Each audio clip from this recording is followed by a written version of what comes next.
સુરેન્દ્રનગરની ચોટીલા મામલતદાર કચેરીમાં એસીબીએ ટ્રેપ ગોઠવી હતી। એસીબી પાસે ફરિયાદ ગઈ હતી। સર્કલ ઓફિસર લાંચ લેતા ઝડપાઈ ચૂક્યા છે। 40,000ની લાંચ લેતા જિગ્નેશ પાટડિયાને એસીબીએ ઝડપી પાડ્યો છે। સુરેન્દ્રનગરની ચોટીલા મામલતદાર કચેરીમાં એસીબીએ સફળ ટ્રેપ ગોઠવી। સર્કલ ઓફિસર લાંચ લેતા ઝડપાયા।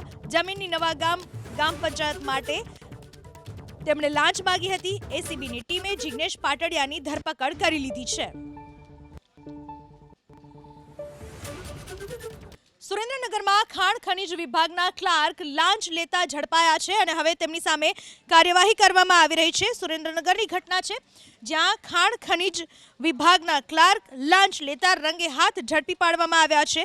અમદાવાદ રાજકોટ નેશનલ હાઈવે ઉપર આવેલી કટારિયા ગામની ચેકપોસ્ટ પર ખાણ ખનીજ વિભાગના ક્લાર્ક અને સિક્યુરિટી ગાર્ડે 3 ડમ્પરના ચાલક પાસે 1500 રૂપિયાની લાંચ માંગી હતી।